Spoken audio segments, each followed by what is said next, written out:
Hi, welcome back to Empathetically Rising.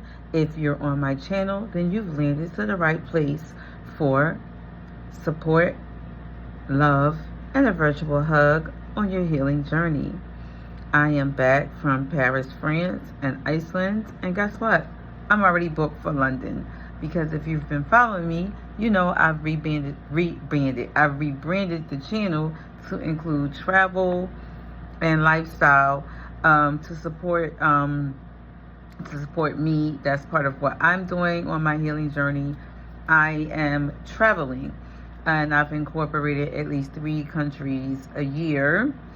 Drum roll on my healing journey. Next up on my journey is London and Germany.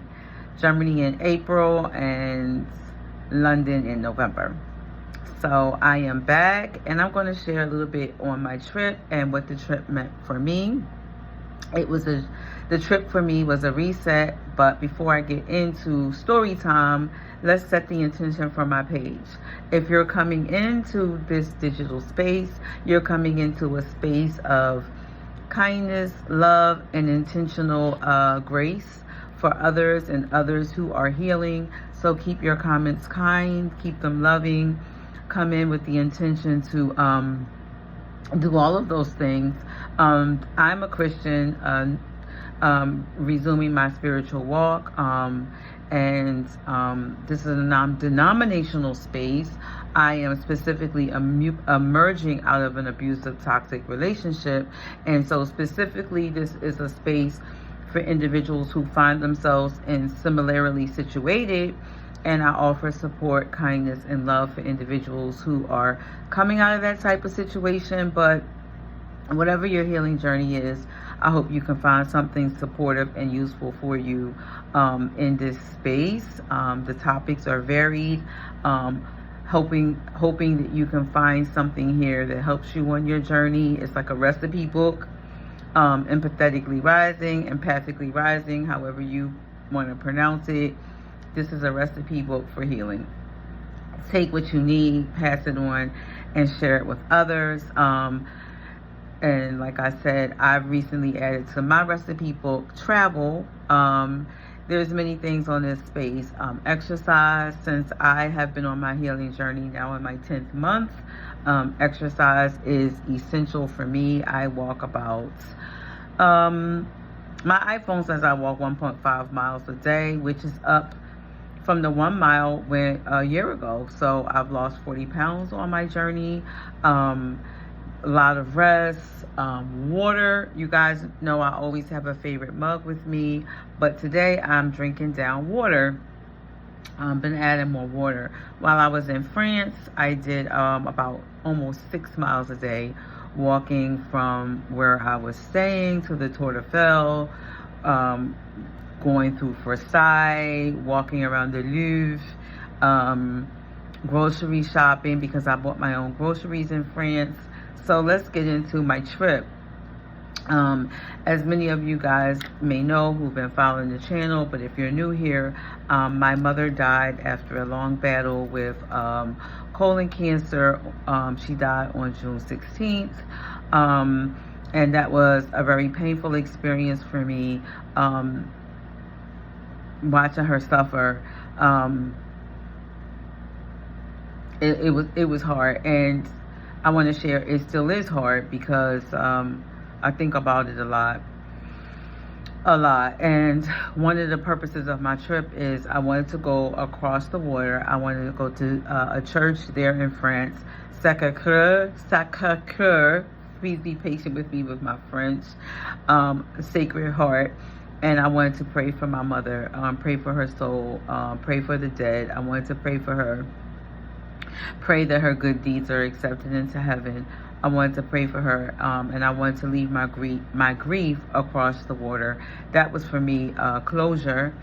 I wanted to specifically do it in France. And while I was there, I found this necklace in a shop there. I don't know if you guys can see it. In a beautiful shop in France, and it's 2 hearts with a crown over it, and it has the word love inscribed over it. And I also bought this ring there. So I don't want to get into the specifics of the prayer, but the prayers that I did for my mom, because that's sacred. I didn't go to that church, but I ended up going to another church that was around the corner from where I was staying, and I lit a candle for my mom. I also did prayers for my own healing, because I really want closure and healing for myself, because prayer is another part of my routine. Prayer and meditation, which are so essential to me. That's part of my recipe book. But I took down some notes today, because therapy is another part of the recipe book, at least for me.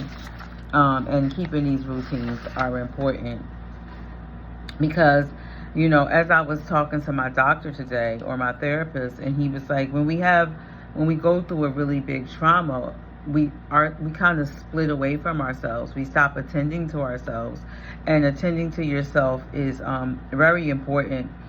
And so what I'm doing by attending to myself, or doing these routines, by establishing a routine, you're attending to yourself. Going to France was attending to myself. Traveling is attending to myself. I feel so alive, and like I'm returning to myself. I'm taking myself back from, you know, returning to the trauma that I've experienced by, you know, being in a 6-year-long situation that was so painful for me. When I center my healing on what that person is doing, then I'm centered on him, and I want to be centered on me. So traveling lets me be centered on me, centered on what I need, centered on what's healing for me. And I want to share that with you. What centers you on you? What puts the focus back on you? That's the medicine. Centering on you is the medicine. Whatever that takes. If it's a walk, if it's cooking good food, or reading a good book. And it's really hard work, but everything you can do that puts the focus on you, be selfish at this time. Even prayer is between you and God, and that centers it back on you, because when you were going through the traumatic experience, you were centered on the abuser. And trauma, we split from ourselves. It's a splitting. You are removed from yourself because you're not safe to say what's harmful to you. Like, you know, my therapist asked me a very important question. If I had said to my ex person, I don't feel safe, or I don't feel comfortable, what was the response? And I was invalidated. And then trying to seek validation from a person that does not mean you well is exhausting. And in my chest I would feel it, and so then you don't attend to yourself.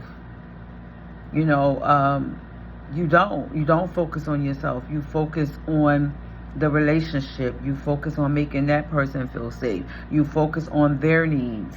And so what would happen if you focus on yourself? 100% focus on giving yourself on what you need to heal. What would happen if you did that? Amazing things happen when you focus on your needs, attending to yourself, attending to your healing. Amazing things happen. France happens, London happens, Germany happens, beautiful thing happens, your health happens. You are the gift, and the healing is within you.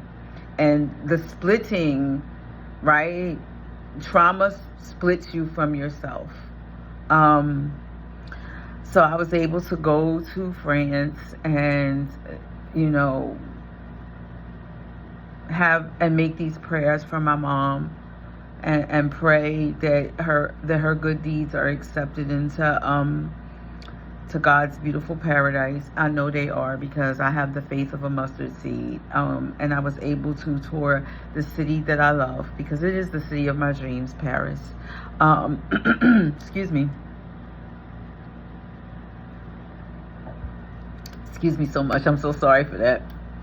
That's probably my cue to wrap this video up. I don't like to make them too long. I'll be sharing more from my trip. I have to continue preparing. I have some big court dates coming up. I'll share more from my trip, more videos, more wonderful videos. I see the God in you. I hope you see the God in me. Wherever you are, please accept this virtual hug, this love that I'm sending out. Take something from this recipe book. Attend to yourself. Make your justice about you and not on someone else's emotions. That's what I've learned today, and I want to share that with you. You are the answer, and within you is the 100% power to heal. But focus on yourself. Focus on yourself. You can give yourself the justice. All right? I see the God in you. I see the God. I hope you see it in me. Sending out so much love and encouragement. All right. This is Joyce. Have a wonderful day. Until next time, this is Empathically Rising. Have a great day. Bye.